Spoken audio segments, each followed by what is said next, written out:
Vamos a mirar qué podemos agrupar para identificar este grupo y establecemos diagnóstico y tratamiento. Entonces, estábamos ahí en esa grafiquita, ¿se acuerdan? Entonces, miren, recuerden, cuadrito verde, micosis subcutánea. ¿Cuáles son estas? Superficiales. Superficiales, estas cutáneas, y miren, capas más profundas del tejido subcutáneo. Entonces, afectan incluso músculo, tejido conectivo, el honguito llega a los tejidos profundos. Ojo, ¿cómo llegan hasta allá? Principalmente traumatismos. Las personas que hacen jardinería y se pinchan con astillas, con púas, con espinas. Los que se entierran material de madera en los pies, en los brazos, las personas que no usan calzado. Todos son traumatismos y ese traumatismo pues hace que el honguito entre fácilmente. Tienden a ser localizadas, dice que rara vez se diseminan, sin embargo vamos a mirar unas que sí se diseminan. Forman abscesos, úlceras, tienen una evolución tórpida. ¿Qué querrá decir eso de evolución tórpida? Señor, que es lenta, y estas infecciones tienden a cronificarse, es decir, son lesiones de larga duración y el paciente ya comienza cuando a veces ya no hay nada que hacer. Bueno, y producen fístulas abiertas. ¿Qué son fístulas? Fístulas, intercomunicaciones entre dos espacios por dentro del tejido que empiezan a crear como unos túneles. Esas son las fístulas. Bueno, chicos, entonces, ¿qué vamos a ver hoy? Vamos a ver 5. Ojo, primera, las 3 primeras son como las más frecuentes. Esporotricosis linfocutánea, cromoblastomicosis, el micetoma micótico, la citomicosis y la lobomicosis. Bueno, entonces, este primer cuadrito que no se ve nada, ¿cierto? Pero lo único que quiero que ustedes vean es donde dice agente etiológico. Cada una tiene como 6, 7, 8 géneros diferentes de agente etiológico. Hay muchísimos honguitos que los pueden producir. ¿Y por qué? Ya dijimos una característica importante, porque como se adquieren del suelo por traumatismos, en el suelo hay millones de hongos, entonces cualquiera de ellos puede presentar la misma enfermedad.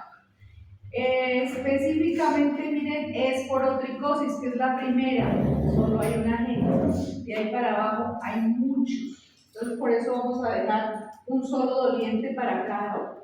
Vamos a empezar con esporotricosis linfocutánea. Entonces, el honguito que lo produce es Sporotrix schenki. Ojo con la escritura, así se escribe Sporotrix schenki. Sporotrix schenki fue identificado por primera vez por allá en 1898 en el hospital de Hopkins, un estudiante de medicina que estaba rotando por allá. Y entonces este es un honguito dimórfico. ¿Qué dijimos del dimorfismo? Que es un factor de virulencia que permite que el hongo cambie con base en la temperatura de moho a levadura, de levadura a moho, ¿cierto? Bueno, produce lesiones como las que estamos viendo, nodulares, ulceradas, de tipo crónico. Crece el honguito en forma micelial, pero después puede volverse levaduriforme. Estos se puede diseminar, y ahorita miramos cómo se disemina el honguito. Y dice que es infrecuente que se disemine, pero sí hay una diseminación. Afecta humanos y animales. Se ha considerado que es una enfermedad ocupacional. ¿De quiénes? Y en general todas las micosis subcutáneas afecta a trabajadores del campo, agricultores, granjeros, ganaderos, horticultoras, las amas de casa que les encanta jardinear, ellas están expuestas, o las personas que trabajan en los viveros con plantas como los rosales. Esta es la micosis más frecuente en América Latina y se establece que no solamente el traumatismo es la causa de la infección, sino que se ha descrito por ahí en unos pocos artículos que se pueden inhalar esporas y llegan al pulmón y producen neumonía. Pero el cuadrito clásico es el traumatismo.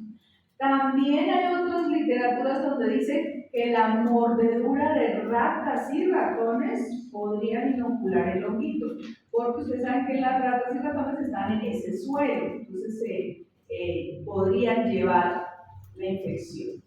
Bueno, prevalencia en Colombia, miren el estudio más reciente, 2012, con una prevalencia muy bajita. No quiere decir que no haya esporotricosis aquí en Colombia, sí hay, y muchas, acá tenemos muchas personas que trabajan en el campo, muchos agricultores. Lo que pasa es que no se reporta, entonces por eso no tenemos datos confiables. En ese mismo estudio se determinó en este mapita de Colombia cuáles eran las regiones más frecuentes. El número 1 y el 2 son los más frecuentes. Departamentos totalmente agrícolas. ¿Cuáles son el 1 y el 2? Menos mal que están escritos. Porque, ay Dios mío, yo les he hecho unos exámenes y no sabemos ni los departamentos. ¿Cuál es el número 11? Sí, sigo preguntando boas. Bueno, ahí dice Guaviare. Bueno, muy bien. Entonces, chicos, fíjense que 1 y 2, departamentos agrícolas, entonces es donde más esporotricosis hay, pero los porcentajes ahí son súper bajitos, porque no se reportan. Bueno, entonces dijimos, presenta dimorfismo, este es el cultivo, es un cultivo algodonoso, algodonoso, blanquito. Puede producir en el cultivo unas conidias, que son unas conidias ovaladitas, y miren, cuando se siembra, o más bien, cuando está en la naturaleza, se ve en esa formita, la microconidia, y cuando pasa a torrente circulatorio o está en el huésped a 37 grados centígrados, forma su levadura. Esto recuerden que es el dimorfismo. Bueno, entonces, clásicamente, chicos, para identificarla en el laboratorio, vemos que forma algo que se ha denominado pétalos de margarita o flor de durazno. Esta florecita, ustedes están viendo aquí, es clásica de esporotres. Por aquí están las florecitas, ¿sí? Entonces, un acúmulo de microconidias que forman una flor y se llama flor de margarita. Listo. Bueno. Entonces, a 25 estos conidios de margarita y a 37 ya forman las levaduras. ¿Qué factores de virulencia? Melanina, ya dijimos ayer que la adhesión es un factor de virulencia casi que todos los hongos, porque es muy importante que se adhieran. Y aquí se habla del peróxido de rosterol, que principalmente lo producen las levaduras. ¿Por qué la melanina es un factor de virulencia? Ustedes tenían por ahí esa tareita. ¿Cuál es la respuesta?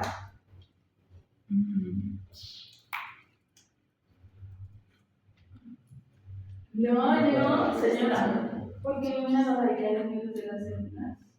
Exactamente. Se dice que la melanina es básicamente como un protector antioxidante para el honguito.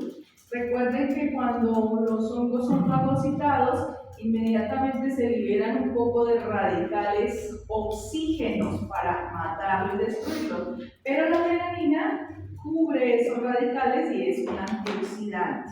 Pero no solamente eso, ¿para qué más sirve la melanina? ¿Señor?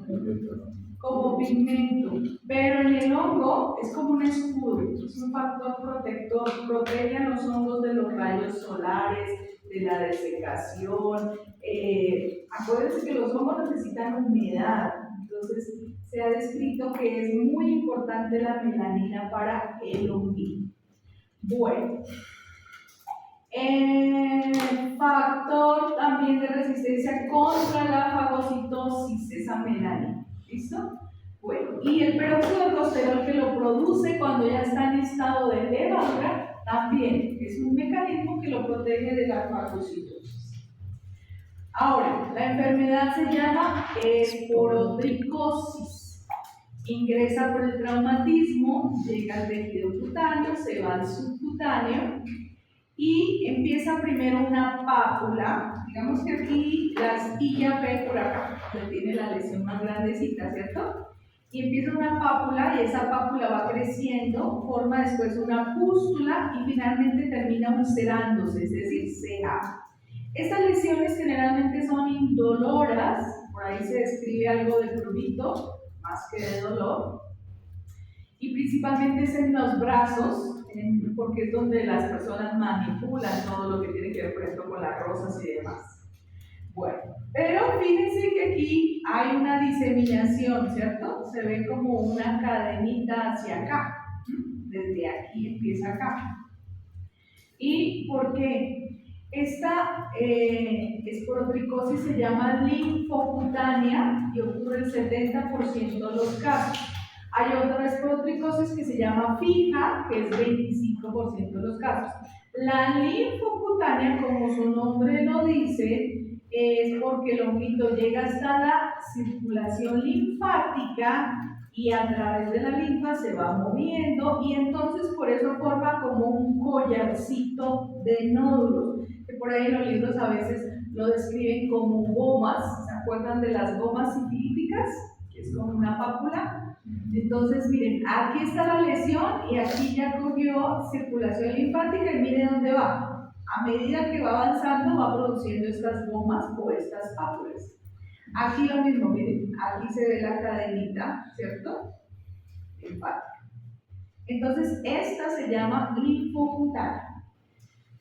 Se habla de una esporotricosis extracutánea, que es más de las personas inmunodeficientes y que comprometería localizaciones óseas, articulares e incluso pulmonares. Y aquí tenemos la fija. La fija generalmente es una única lesión, o sea, no se disemina. Ahí vemos en un pie, la lesión, en un seno. El seno se habla de la mordedura de un burro. Ahí la señora está cerca del burro, la mordió el burro y ahí le apareció la esporotricosis. Wow. Listo. Diagnóstico, chicos, el rojito lo importante. Aquí el gol estándar es el cultivo de pus o del tejido infectado. Sin embargo, cuando hacemos el KOH, en esa pápula podemos extraer material como ceroso, purulento, y eso es lo que se cultiva. Pero también se puede mirar en KOH o se pueden hacer coloraciones especiales. Y cuando se hacen coloraciones especiales, principalmente hematoxilina leucina, aparecen estas estrellitas, esto que estoy señalando aquí. Esas estrellitas se llaman cuerpos asteroides, que son una forma de resistencia del hongo, es decir, una levadura que se rodeó de eosinófilos y empieza como a alargarse y entonces forma esas estrellitas. Entonces eso es clásico en la hematoxilina leucina o en la histopatología. Arriba que estamos viendo el cultivo y la flor de margarita, ¿cierto? Bueno, y aquí otro cultivo donde se alargaron un poquito las colillas, pero se ve la clásica flor de margarita. Aquí entonces es clave mirar primero las lesiones, segundo el KOH para mirar la flor de margarita, la histopatología donde vemos los cuerpos asteroides. Por ahí definen también en histopatología que se pueden ver unas levaduras en forma de cigarro, pero pues eso es difícil de observar. Aquí hay una levadura común y corriente y aquí hay una levadura en forma de cigarro. Y un fenómeno que definen ahí en la histopatología es esto, se llama fenómeno de Splendor-Hoeping, que es una reacción inmunológica entre antígenos y anticuerpos que corresponden a detritos celulares. ¿Qué son los detritos celulares? Son celulitas que ya se murieron. Y entonces se forma una reacción de antígeno-anticuerpo entre ellas y donde se entrecruzan empieza a proliferar eosinófilos y por eso se ve este anillito. Eso se llama Splendor-Hoeping. Bueno, tratamiento. Ojo chicos, desde el primer día que vimos antifúngicos dijimos que los yoduros se utilizan, no sabemos mecanismo de acción, pero este es uno de los ejemplos donde la primera línea de acción es el yodo, o sea, yodo o yoduros que se pueden dar tópicos o incluso por vía oral.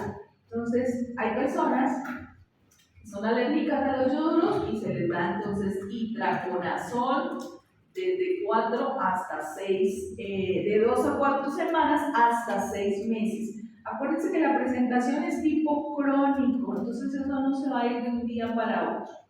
Terbinafina también puede emplearse. En el embarazo se ha utilizado calor local.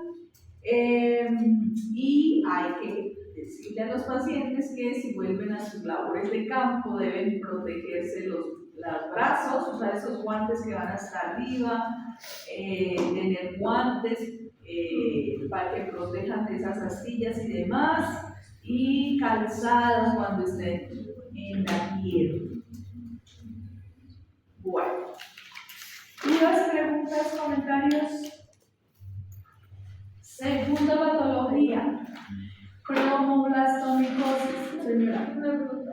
¿El tiempo que se da yo también es el mismo tiempo que estaba para el Generalmente 4 semanas, un mesecito, y se mira cómo van las lesiones. Siempre hay que verificar si sí se están disminuyendo las lesiones. Bueno, la cromoblastomicosis es otra infección subcutánea que se caracteriza por la presencia de nódulos o placas verrugosas de lento crecimiento y se debe a hongos dematiáceos. Cuando decimos este hongo es dematiáceo, estoy diciendo es un hongo que produce pigmento de tipo natural. Es producida por muchos honguitos, pero ahí les puse los 3 más importantes y en rojo les puse el que más frecuentemente aparece. Se llama Fonseca pedrozoide. ¿De dónde salió ese nombre? De un investigador brasilero que era Alexandrino Pedroso. En 1911 por primera vez lo reportó en el Brasil. Entonces de ahí lo dejaron como Fonseca pedrozoide, nombre y apellido de quien lo descubrió. Otros autores hay otros honguitos que lo producen, y entonces el otro es Cladofialophora carrioni o Fialophora verrucosa. Cualquiera de esos 3 produce cromoblastomicosis, y en rojito les dejo el que vamos a nosotros a dejar de mayor preferencia. Ahora, si quieren escribirme Cladofialophora o Fialophora, también les hago. ¿Listo? Bueno. ¿Dónde está localizado? A ver ustedes, geografía, chicos, ¿dónde? Brasil. Brasil, muy bien. ¿Qué más? Venezuela. ¿Dónde? ¿Eso qué es? Las Guyanas francesas. ¿Y aquí qué queda? Argentina. Hay unos pocos importantes en Argentina. Asociado a pacientes que no usan calzado ni sandalia o que usan sandalia, chanclas y alpargatas. ¿Por qué? Porque son descubiertos, ¿cierto? Favorecen que sufran traumatismos.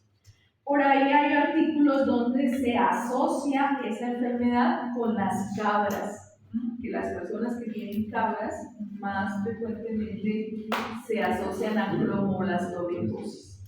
Hay varios tipos, hay una de tipo nodular o tumoral, que es la más frecuente, que se ve el piecito ya que parece que tuviera un tumor que ya casi se le va a caer el pie, 40%. Hay una de tipo papilomatoso, que parece como un coliflor, que las lesiones son como blanquitas, entonces 26%. Hay una que se llama la elefantiásica porque produce éstasis linfática, es decir, acumulación de la linfa, y vemos como éstasis o elefantiasis. Y hay unas en forma de psoriasis o en forma de placa cicatrizal. Pero la más frecuente es esta, la que se ven como pequeños tumores. Bueno, factores de virulencia, adhesión celular, melanina y, ojo, células fumagoides. Ya vamos a ver qué son las células fumagoides. Son unas estructuras que se forman al interior que cumplen funciones principalmente de no dejarse fagocitar. Bueno, lo mismo, traumatismos, inoculaciones del suelo, heridas en piernas, brazos. También se conoce como cromomicosis, o sea, dijimos cromoblastomicosis, está bien, pero si me escriben cromomicosis también está bien. Si me escriben dermatitis verrucosa también está bien. Fíjense que aquí hay unas lesiones que incluso son de tipo cicatrizal, ¿cierto? Ya está cicatrizando, pero me deja pegados los dos dedos, y aquí ya se juntó este tejido. Y aquí, miren, esta es de tipo nodular como tumoral, pero parecen pequeños tumores lo que le va pasando al paciente. Eso no duele, entonces el paciente se deja avanzar porque pues como no le duele, puede caminar, no le incomoda, entonces va a avanzar. Similares a los coliflores o el aspecto del coliflor, también lo reportan mucho los libros y ya dijimos que tiende a cicatrizar y a dejar áreas atrofiadas. Bueno, puede haber una autoinoculación. Recuerden que cualquier escama que tenga el hongo que llegue a otro tejido, pues puede empezar una nueva infección. ¿Qué estamos viendo aquí? Esas cicatrices, ¿cierto? Si alcanzan a ver la cicatrización, miren, que incluso a esta persona le puede afectar la movilidad del brazo, ¿cierto? Bueno, estos son honguitos miceliales de matiazos, es decir, tienen pigmentación natural oscura y en los tejidos forman las células muriformes. Las células fumigoides son las mismas células muriformes, tienen diferentes nombres, aquí se los voy a dar todos los nombres. Aquí, este también suele formar como unas florecitas, pero es que aquí vimos que hay varios patógenos alrededor. Entonces, ojo a lo que voy a decir. El diagnóstico clásico se hace con la visualización de la célula muriforme o célula fumagoide, que es una célula redondita, pequeñita, la describen como una moneda de 1 centavo, es de color marrón o color cobre, y es una célula que se le ven ahí como dentro unos septos de división. No sé si aquí los alcanzan a ver, estas divisiones. Entonces, ver esto es ya ponerle nombre y apellido, cromoblastomicosis. ¿Listo? Bueno, ahora, como están aquí las lesiones, se habla de que el paciente produce como unas áreas de cicatrización, unas costras amarillas y negras, y resulta que, a diferencia de lo que hemos dicho que siempre raspen allá al fondo, aquí es importante esa cicatrización negra, es la que se debería obtener. Entonces lo que dice aquí, preferir obtener muestras de esos puntos negros porque son áreas de eliminación transepidérmica del hongo. La piel está haciendo su trabajo tratando de eliminar esto y entonces ya estas áreas que están negras ya son las que se van a desprender y ahí se pueden encontrar las células muriformes. ¿Puedo ver las células muriformes en un KOH? Sí, en un KOH puedo ver las células muriformes. Entonces miren, se llaman células muriformes, células escleróticas, esclerotes o células de Medlar, células fumagoides. Todo esto es lo mismo. Célula muriforme. Y aquí están, ¿las ven? Fíjense que con una coloración de hematoxilina docina se ven de color como cobrizo. Entonces, ahí está. Diagnóstico principal, miren aquí. Otras células muriformes. Se diferencian muy bien, ¿cierto? El cultivo produce este tipo de colonias negras, verdosas, que son clásicos de todos esos hongos que producen un pigmento negro que se difunde por el medio del cultivo. Bueno, y entonces aquí, en esta sola diapositiva, toda la cromoblastomicosis, incluso que el paciente ya le está cicatrizando la lesión, ¿cierto? ¿Qué estamos viendo aquí? Célula muriforme, el cultivo donde se ve el pigmento del honguito y aquí las estructuras de las microconias. Aquí otro pacientico con sus lesiones también ya cicatrizales, células muriformes, cultivo y su microconidia. Este es Fonseca Pedrosoy. Yo no vi el anterior. ¿Quién era? ¿También era Fonseca Pedrosoy? Oh, listo. Tratamiento.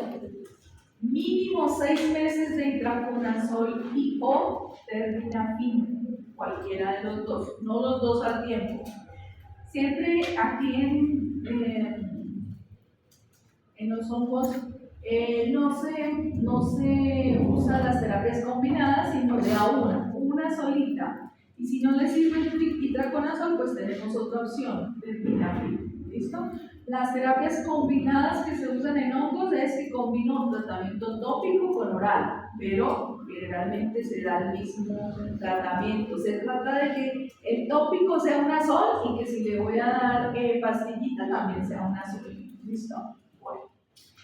El calor que se coloca localmente puede reducir la extensión de la lesión y se puede alternar entre frío y calor. Ese choque térmico puede mejorar las lesiones. Por ahí se dice también que algunos pacientes, como ya llegan muy avanzados, hay que hacer resección quirúrgica, crioterapia, electrodesecación para mejorarles un poco las lesiones. Bueno, ¿dudas, preguntas? Tercer honguito, el micetoma eumicótico. Los micetomas, chicos, son producidos por bacterias o por hongos. Cuando es producido por bacterias se llama micetoma actinomicótico, porque ¿quiénes lo producen? Actinomices, que es una bacteria. Resulta que mucho tiempo Actinomices estuvo considerado como un honguito, pero no. Entonces hay que hacer diagnóstico diferencial entre si el micetoma lo está produciendo una bacteria o un honguito. Entonces, actinomicótico o el micetoma actinomicótico, bacterias. Y aquí estamos diciendo micetoma eumicótico. Entonces, eumicótico es honguito.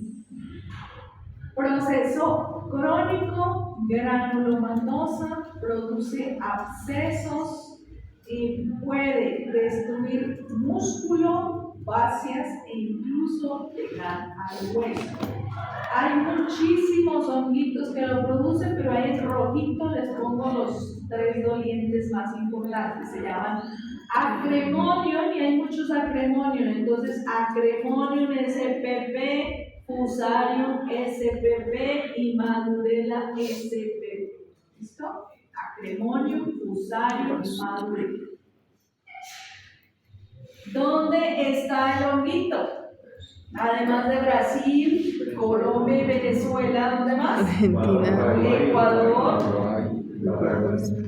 Paraguay, Paraguay, Uruguay, Argentina, algo de Bolivia. Bueno, factores de virulencia, los mismos: adhesión, melanina y enzimas que destruyen los tejidos para poder avanzar.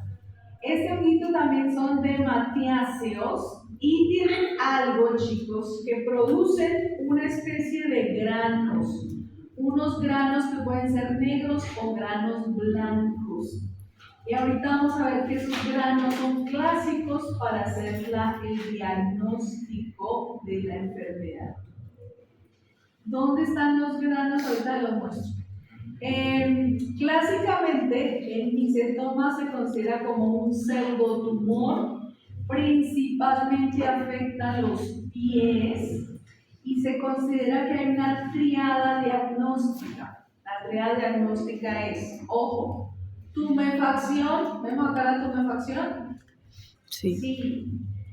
Gránulos, esta presencia de estas estructuras que son unos gránulos, y fístulas. Entre este y este gránulo se comunican por dentro de la piel. Entre este y este hay una comunicación, entre este y este por dentro, hacen unos túneles. Entonces, la triada dice que si hay tumefacción, fístulas y gránulos, póngale micetoma. ¿Listo? Ahora, las fístulas, esos canales, empiezan a producir un material purulento, son fístulas que drenan, y ese material es filante. ¿Qué es filante? Mucoide. Y ojo, que los granos que nos estaban hablando son esto que está marcado con las flechas, son unos granitos que salen ahí con esto es como más como una burbuja. Miren, esto que aparece ahí son unos granos que salen. Entonces, cuando uno está frente a un micetoma, lo que debe hacer es oprimir un poquito para que salga este material, y ahí en ese material, si llega a salir ese grano, pues ese grano es lo que yo pongo entre la lámina y la laminilla y hay que observarlo. Esos son los granos de los que nos habla la literatura. Que es diferente a esto que son estos gránulos, ¿cierto? No confundan los granos que estoy diciendo que aparecen en ese material con esto que son como las pápulas de la lesión. ¿Listo? Bueno, entonces, producen unas placas también de tipo indoloro, crecimiento lento, progresiva, producen hipertrofia de la planta del pie o incluso del pie mismo. El paciente consulta porque parece que eso es un tumor, ¿cierto? Parece que tiene un nódulo tumoral ahí. Y terminan deformando el pie. Ahí estamos viendo un pie, alcanzan a ver las uñitas. Entonces, ¿qué estamos viendo ahí? La tumefacción, los gránulos, y dentro de ellos hay fístulas, ahí se nota la comunicación. Entonces, cuando yo oprimo alguno de estos, sale ese material con esos pequeños punticos que son los granos, que es lo que hay que sembrar o es lo que hay que mirar. ¿Listo? Bueno, entonces miren, aquí está el grano que se ve en el examen directo. Ese material que salió es lo que uno observa, esos granitos. Aquí hay otro. Este es al examen directo, es decir, simplemente con K o H, ¿cierto? Se puede mirar, y uno trata de mirar ahí si hay algunas estructuras. Generalmente lo que trata uno de ver es que salgan como unas pequeñas hifas ahí, ¿cierto? Claro, pero esto ya es con colorantes especiales de histopatología.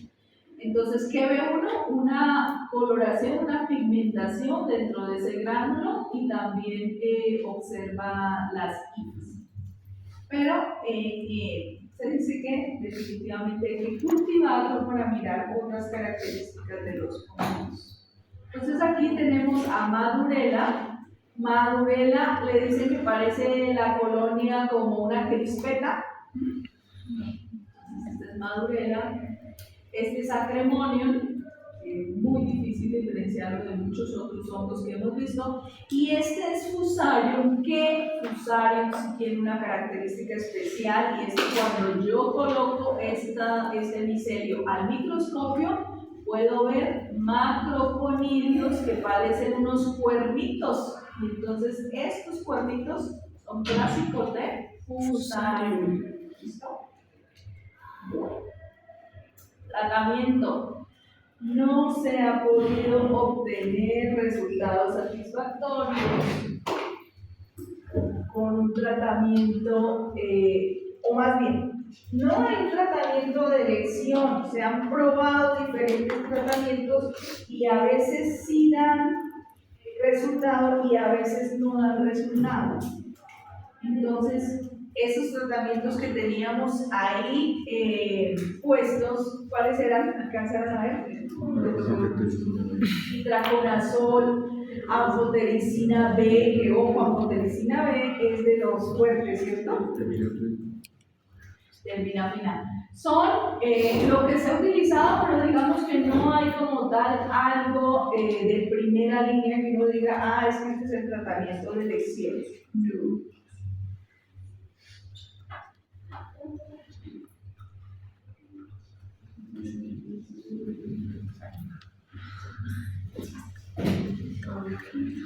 Anfotericina B, terbinafina, ketoconazol, itraconazol, y por eso la respuesta es variable, no hay una curación completa como tal. Aquí se han empleado todo tipo de tratamientos, entonces se hace criocirugía con nitrógeno líquido, alternando con calor, lo que ya hemos dicho, que esa alternancia entre frío y calor produce un choque térmico en los hongos y puede mejorar las lesiones. Pero definitivamente la resección quirúrgica o amputación constituye el tratamiento definitivo. Si quiere erradicar el hongo, tiene que quitarle ese piecito. Definitivamente. ¿Listo? Obviamente el paciente no quiere que le quiten nada, entonces dice, déjeme así. Se va con su tumorcito y así vive. Final. Prevención, usar zapatos chicos. Bueno,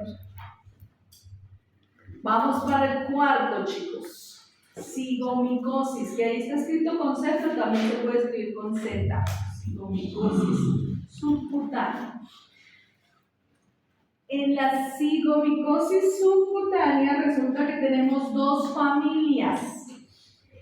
Generalmente, cigomicosis es el término para referirse a honguitos de la familia Zygomicota, de las cuales se destacan dos importantes familias, los mucorales y los entomoptorales. Cuando lo causa mucor, se llama mucormicosis. Cuando lo producen los otros, se llaman entomoptoramicosis. ¿Listo? Aspectos fundamentales afectan cara, cavidad orofaringea y ojo. El paciente, después de sufrir alguna de estas infecciones, termina perdiendo un ojo. Generalmente afectan mucho los ojos. Dentro de los mucorales hay muchos, pero vamos a dejar a Rhizopus y a Mucor como los dolientes. Rhizopus oryzae y Mucor indicus son los principales. Mucor y Rhizopus. Y dentro de los entomoptorales hay dos importantes, Basidiobulus ranarum y Conidiobulus coronarum. Basidiobulus y Conidiobulus. Ahí que estamos viendo a este paciente que tiene una afectación nasal, ¿cierto? ¿Qué se ve en la lesión? Una necrosis, que es lo que caracteriza estos tipos de infecciones. Bueno, ¿cómo se adquieren? Además de traumatismos, quemaduras, heridas quirúrgicas, catéteres, se consideran infecciones de tipo nosocomiales, pero también por factores ambientales como obras de construcción. En los hospitales el uso de esparadrapo. El esparadrapo es una cinta muy fuerte que cuando se la levanta casi que le levanta la piel al pobre paciente, ¿cierto? Entonces eso es agresivo y si hay por ahí unos honguitos, pues esa pequeña lesión que dejó un esparadrapo puede ser la puerta de entrada. Incluso se habla de los depresores linguales o, ¿cómo se llaman? ¿Baja lenguas? Los depresores linguales. Baja lenguas. Listo. Estos honguitos, como todos los que hemos dicho, están en los suelos vegetales en descomposición. Las personas que tienen alguna alteración de tipo inmunológico son los que con mayor frecuencia se ven afectados, pero aquí hay un dato importante, chicos. Luego de desastres naturales, terremotos, tornados, maremotos, donde la persona haya quedado en la mitad de eso y le hayan quedado caído escombros, se haya astillado, se haya raspado, haya sufrido lesiones producto de eso que sufrió, pues empieza o más bien, por esa lesión, ahí ingresa el hongo y ahí empieza a hacer necrosis del tejido o esa lesión de tipo negro que se ve ahí. Entonces empieza con fiebre, tos, disnea. La principal localización de la cigomicosis es esta, orbitosinufacial, es decir, en toda la cara. Como dijimos, afectación importante de las órbitas de los ojos y también nariz. Edema facial, obstrucción nasal, rinorrea, proptosis. ¿Qué es proptosis? Que se sale en los ojos. Quemosis. Busquen ahí quemosis. Yo no me acuerdo si es como un enrojecimiento de los ojos, me parece mucho. Quemosis. Sí. Sí, enrojecimiento. Destrucción del paladar. Bueno, pero no se queda ahí. Se puede ir a una localización cerebral o también una localización gastrointestinal. Cuando tuvimos la pandemia del COVID, aparecieron este tipo de alertas. ¿Qué le pasaría? ¿Está conectado? Donde se hablaba del famoso hongo negro. Entonces, que se producían muchas infecciones, esos pacientes que estaban pegados ahí en la UCI, les empezó a salir mucormicosis y lo llamaron o lo definieron como el hongo negro. Aunque el hongo negro es erróneo porque hay miles de hongos que producen pigmento negro, pero lo pusieron el hongo negro pues porque empezaba a producir esta característica de esa manchita o esa lesión negra, que aquí nos muestran, nos dejan ver una donde dice principal característica, y esto es clásico de Mucor, es angioinvasivo, es decir, que invade el interior de las arterias. Como invade la arteria, entonces se empieza a producir como un éstasis ahí alrededor de la arteria y empieza a producir una gangrena, es decir, no hay circulación en esa zona. Y como no hay circulación que produce, pues esa gangrena que le da al tejido esa apariencia negra. Y ya hemos visto varias lesioncitas negras de eso, ¿no? Entonces veíamos esto en el ojo del paciente, esa lesión del tipo negro.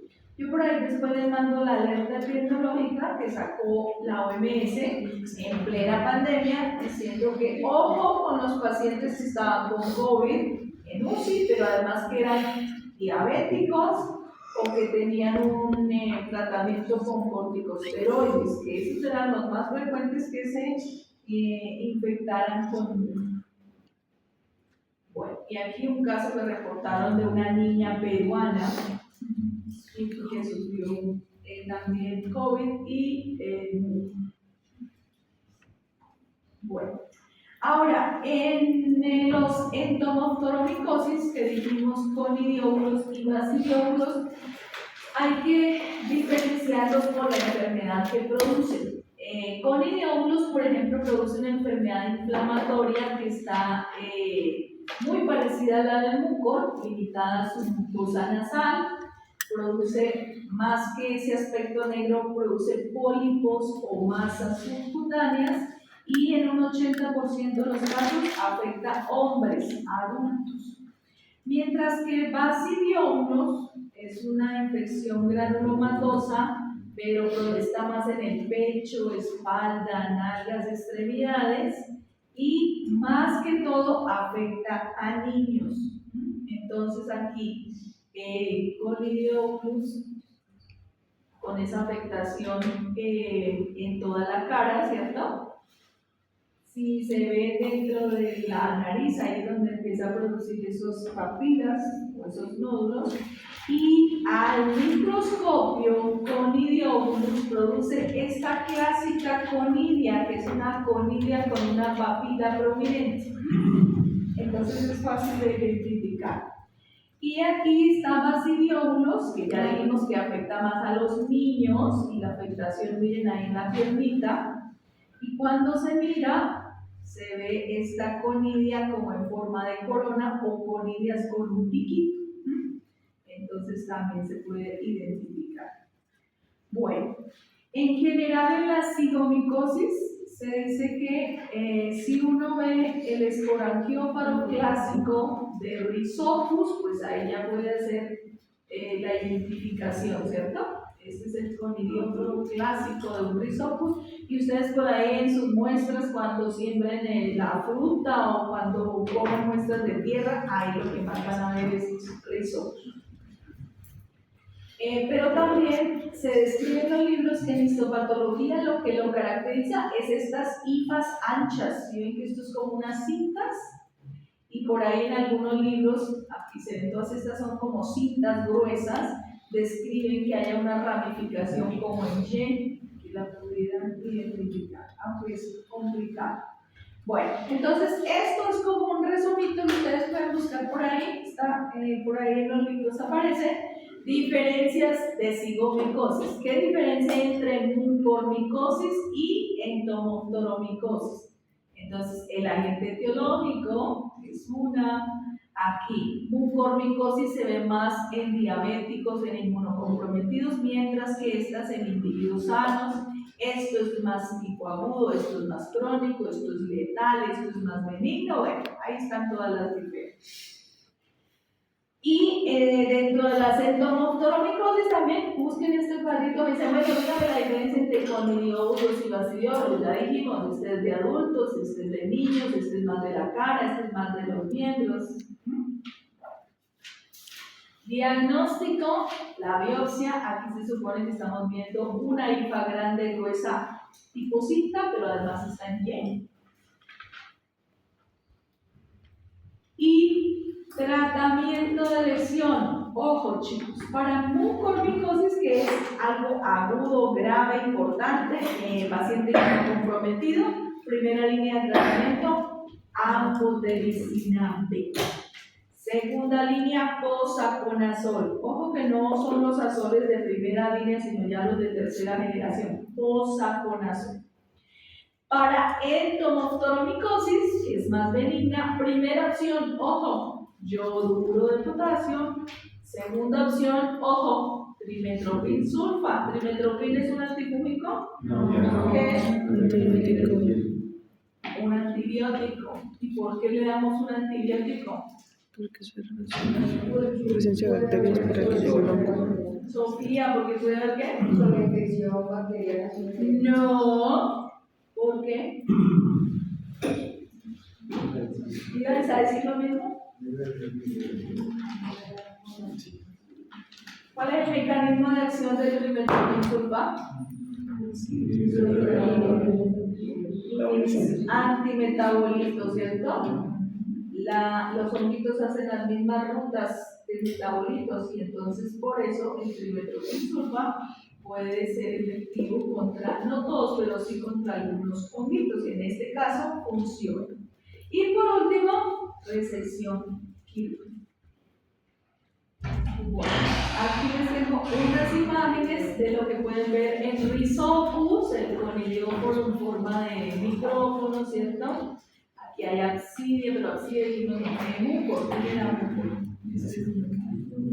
Estas estructuras las van a ver muy fácilmente en el microscopio porque están en todos lados, son hongos contaminantes ambientales. Bueno, y por último, que creo que son 3 o 4 diapositivas, lobomicosis, que es la menos frecuente de las infecciones subcutáneas. Agente causal, la Acacia loboi. Por allá se ha asociado a patógenos de humanos y también de delfines. Está en las aguas. Produce este tipo de patología, como a cuál de las que hemos visto se parece. Como a la de coliflor, ¿cierto?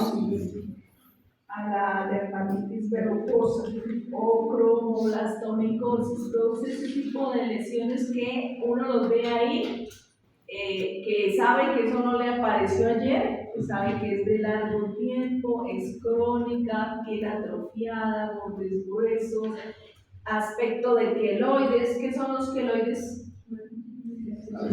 Mala cicatrización, ¿cierto? También hay verrugas, hay costras. Aquí el examen directo se hace con KOH, en la cual se ven blastoconidias, pero pues es muy difícil de identificar, porque pues esas conidias pueden ser cualquier cosa, no hay algo específico que me diga, solamente hay pruebas bioquímicas que lo pueden identificar. Entonces, con KOH no es específico, porque yo les voy a reportar presencia de blastoconidias y que saben ya ustedes que tiene un hongo. Pero en este caso el tratamiento también debe ser agresivo, entonces anfotericina B, sulfas o itraconazol. Anfotericina B es el de 3 D. Listo, chicos, dudas, preguntas, comentarios.